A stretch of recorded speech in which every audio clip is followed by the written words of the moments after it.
বন্ধুসকল আপোনালোকলৈ বুলি এটা গুড নিউজ এতিয়াৰে পৰা বিজনেছ কৰিবলৈ মূলধনৰ বাবে বেংকলৈ যোৱাৰ কোনো দৰকাৰ নাই মিছাতে বেংকক ইন্টাৰেষ্ট দিবও দৰকাৰ নাই তাৰোপৰি বেংক মেনেজাৰৰ দুৰ্ব্যৱহাৰ শুনাৰো কোনো প্ৰয়োজন নাই চৰকাৰে দিব ফ্ৰীকৈ 2 লাখ টকা হয় বন্ধুসকল ঠিকই শুনিছে আপুনি যদি এজন নিবনুৱা আপোনাৰ বয়স যদিহে 18 বছৰৰ পৰা 40 বছৰৰ ভিতৰত লগতে আপুনি যদি মেট্ৰিক পাছ কৰিছে আৰু আপোনাৰ যদি নিজাকৈ ব্যৱসায় বা উদ্যোগ স্থাপন কৰিবলৈ হেঁপাহ আছে তেন্তে আপুনি অসম চৰকাৰৰ পৰা 2 লাখ টকা উদ্যোগ স্থাপনৰ বাবে এককালীন ধন লাভ কৰিবলৈ সক্ষম হ'ব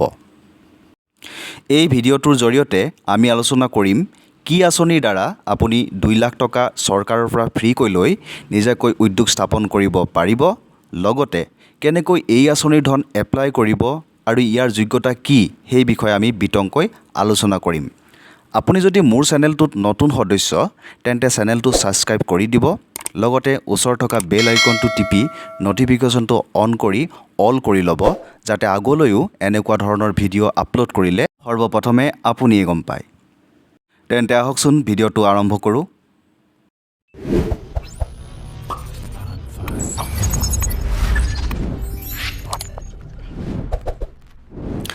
বন্ধুসকল অসমৰ মুখ্যমন্ত্ৰী শ্ৰীযুত হিমন্ত বিশ্ব শৰ্মাই নতুন আৰু ক্ষুদ্ৰ উদ্যোগীসকলক নিজাকৈ ব্যৱসায় স্থাপন কৰি আত্মনিৰ্ভৰশীল হৈ নিজৰ লগতে অন্যকো সংস্থাপন প্ৰদান কৰাৰ নিমিত্তে 2 লাখ টকাকৈ এককালীন সাহায্য 1000 লোকক প্ৰদানৰ বাবে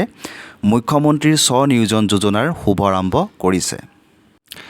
এই আঁচনিৰ অধীনত 1 লাখ যুৱ উদ্যোগীক 2 লাখ টকাৰ এককালীন মূলধন প্ৰদান কৰা হ'ব 2023 আৰু 2024 বিত্তীয় বৰ্ষৰ বাবে বাজেটত 1000 কোটি টকা আবণ্টন দিয়া হৈছে আৰু অহা 3 বছৰত এয়া 500 কোটি টকালৈ বৃদ্ধি পাব মুখ্যমন্ত্ৰীৰ sva-niyojan যোজনাৰ জৰিয়তে অসম চৰকাৰে এক বৃহৎ নিয়োগৰ বীজ সিঁচিছে যিয়ে প্ৰতিভাশালী অসমীয়া যুৱ উদ্যোগীসকলক উদ্যোগ স্থাপন কৰিবলৈ অনুপ্ৰেৰণা প্ৰদান কৰিব য'ত আপোনাৰ আৰু মোৰ দৰে নিজাকৈ উদ্যোগ স্থাপন কৰি সংস্থাপন হ'ব বিচৰা কিন্তু মূলধনৰ অভাৱৰ বাবে থমকি ৰ'ব লগা আৰু বেংকত লোন আবেদন কৰি নিৰাশ হোৱাসকলৰ বাবে অতিকৈ ভাল খবৰ আনিছে নহয়নে বন্ধুসকল আপোনালোকে নিশ্চয় জ্ঞাত অসমৰ এটা ডাঙৰ সমস্যা হৈছে নিবনুৱা সমস্যা এই নিবনুৱা সমস্যাসমূহ দূৰ কৰিবৰ বাবে অসম চৰকাৰে বিভিন্ন সময়ত বিভিন্ন পৰ্যায়ত বিভিন্ন আঁচনিৰ জৰিয়তে এই সমস্যাবোৰ সমাধান কৰিবলৈ বিভিন্ন পদক্ষেপ লৈছে আপোনালোকে নিশ্চয় এয়াও জ্ঞাত যে এখন দেশৰ চৰকাৰে প্ৰতিগৰাকী নাগৰিকক চৰকাৰী চাকৰি প্ৰদান কৰাটো সম্ভৱ নহয় কিন্তু আমাৰ দেশখন যেহেতুকে কল্যাণকামী ৰাষ্ট্ৰ সেয়েহে সকলো নাগৰিকক সমদৃষ্টিৰে আগুৱাই নিব আৰু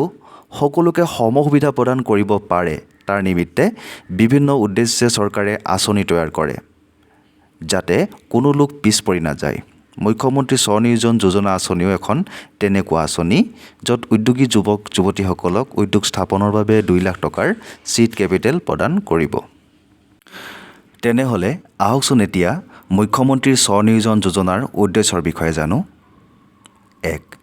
ক্ষুদ্ৰ উদ্যোগ আৰম্ভ কৰিবলৈ নতুন আৰু যুৱ উদ্যোগীসকলক সহায় কৰা 2 1 লাখ যুৱ উদ্যোগীক 2 লাখ টকাৰ এককালীন সাহায্য প্ৰদান কৰা 3 বছৰৰ বাবে মূলধন প্ৰদান কৰা আৰু অসমত আত্মনিয়োগ বৃদ্ধি কৰা বন্ধুসকল মুখ্যমন্ত্ৰী sva-niyojan যোজনাৰ পৰা কি উপকাৰ হ'ব জানো আহকচোন 1 লাখ যুৱ উদ্যোগীয়ে তেওঁলোকৰ ব্যৱসায় বা উদ্যোগ আৰম্ভ কৰিবলৈ চৰকাৰৰ পৰা মূলধন লাভ কৰিব পাৰিব অসম চৰকাৰে 3 বছৰৰ বাবে উদ্যোগীসকলক 2 লাখ টকা প্ৰদান কৰিব বন্ধুসকল এতিয়া জানো আহকচোন মুখ্যমন্ত্ৰী sva-niyojan যোজনাৰ যোগ্যতাৰ মাপকাঠি কি বয়স এই আঁচনিত এপ্লাই কৰিবলৈ এজন ব্যক্তিৰ 18 বছৰৰ পৰা 40 বছৰৰ ভিতৰত হ'ব লাগিব শিক্ষা অৰ্থাৎ এডুকেশ্যন আবেদনকাৰী যিকোনো স্বীকৃতিপ্ৰাপ্ত বোৰ্ড বা প্ৰতিষ্ঠানৰ পৰা কমেও 10ম শ্ৰেণী পাছ নতুবা তাতোকৈ অধিক হ'ব লাগিব ৰেচিডেন্স অসমৰ বাসিন্দাসকলেহে এই আঁচনিৰ বাবে যোগ্য হ'ব এই আঁচনিৰ বাবে কেৱল ক্ষুদ্ৰ উদ্যোগীয়েহে নামভৰ্তি কৰিব পাৰিব সেল্ফ হেল্প গ্ৰুপ অৰ্থাৎ আত্মসহায়ক গোট আৰু মহিলাসকলেও এই আঁচনিৰ বাবে আবেদন কৰিব পাৰিব এইখিনিতে জানো আহকচোন অসমৰ মুখ্যমন্ত্ৰী sva-niyojan যোজনাৰ পঞ্জীয়নৰ বাবে আপোনাৰ কি প্ৰয়োজনীয় নথিপত্ৰৰ প্ৰয়োজন হ'ব। বন্ধুসকল, প্ৰয়োজনীয় নথি হিচাপে আপোনালোকৰ লাগিব Aadhaar card, PAN card, domicile certificate য'ত ছেল্ফ এটেষ্টেড কৰিব লাগিব, ব্যৱসায়িক পৰিকল্পনা অৰ্থাৎ আপুনি যিটো ব্যৱসায় কৰিব তাৰ প্ৰজেক্ট ৰিপৰ্ট, আয়ৰ প্ৰমাণপত্ৰ অৰ্থাৎ income tax certificate, mobile number, bank account, বেংকৰ পাছবুক আৰু পাছপৰ্ট আকাৰৰ ফটো লাগিব 2 কপি। তেনেহ'লে বন্ধুসকল, আপোনালোকে নিশ্চয় বুজি পালে মুখ্যমন্ত্ৰী স্ব-নিয়োজন যোজনা কি, ইয়াৰ পৰা আপোনালোকে কেনেধৰণে লাভান্বিত হ'ব আৰু এই আঁচনিৰ যোগ্যতাৰ অৰ্হতা কি, লগতে এই আঁচনিত এপ্লাই কৰিবৰ বাবে কি কি ডকুমেণ্টছৰ প্ৰয়োজন হ'ব। এতিয়া নিশ্চয় আপোনালোকৰ মনত হয়তো প্ৰশ্ন হৈছে যে এই মুখ্যমন্ত্ৰী স্ব-নিয়োজন যোজনা আপোনালোকে কি ধৰণে আবেদন কৰিব। তেনেহ'লে আহকচোন এইখিনিতে আমি মুখ্যমন্ত্ৰী স্ব-নিয়োজন যোজনা কি ধৰণে আবেদন কৰিব তাৰ বিষয়ে বিতংকৈ জানো।